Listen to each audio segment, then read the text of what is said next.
అవమానించిన ముఖ్యమంత్రి వైఖరి నశించాలి. సీనియర్ మహిళా సభ్యుల్ని అవమానించిన ముఖ్యమంత్రి వైఖరి నశించాలి. नहीं चलेगा नहीं चलेगा तानाशाही नहीं चलेगा. नहीं चलेगा नहीं चलेगा तानाशाही नहीं चलेगा. नहीं चलेगा नहीं चलेगा तानाशाही नहीं चलेगा नहीं चलेगा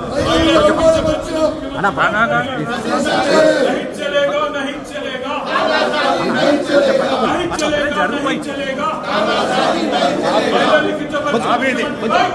ఒకటి గుర్తుపెట్టుకోండి రేవంత్ రెడ్డి గారు, ఈరోజు మహిళల గురించి మాట్లాడుతూ బతుకు బస్ స్టాండ్ అన్నారు చూడండి, అది చాలా బాధ అనిపిస్తా ఉంది. బట్టి గారు గౌరవనీయులు డిప్యూటీ సీఎం గారు చాలా గౌరవంగా ఉంటాం, గౌరవంగా మాట్లాడతాం. వచ్చి మాట్లాడుతూ ఉంటే మాకు ఉపసమయంగా ఏదన్నా సంధాయిస్తారేమో అనుకున్నాం. కానీ వారు మాట్లాడుతూ కూడా మాట్లాడిన మాటలు నిజంగా బాధాకరం అనిపిస్తున్నాయి. ఆ రోజు ఏదో అపోజిషన్ లీడర్ గా నా పదవి పోయిందని మాట్లాడున్నారు.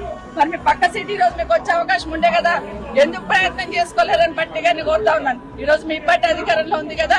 అన్నిటికన్నా ముఖ్యంగా ఒక మాట అన్నారండి గౌరవనీయులు డిప్యూటీ సీఎం గారు, ఏ ముఖం పెట్టుకొని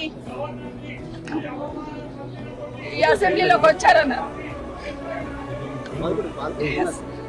మా కర్మగాలే వచ్చాం.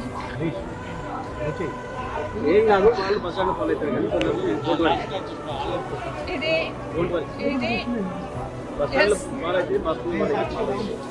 మేమేం తప్పు చేయలేదు. దేశంలో చాలా మంది పార్టీలు మారుతూ ఉంటారు. ఈ రోజు మీ పక్కన కూర్చోబెట్టుకున్నారు. ఎన్నికలు అయిన తర్వాత మీ ప్రభుత్వం అధికారంలోకి వచ్చిన తర్వాత కేసీఆర్ గారి ఇంటి మీద ఉన్న వాళ్ళని కాకి నా ఇంటి మీద వాళ్ళతో కాల్ చేస్తామని మాట్లాడింది ఇదే గౌరవ ముఖ్యమంత్రి గారు.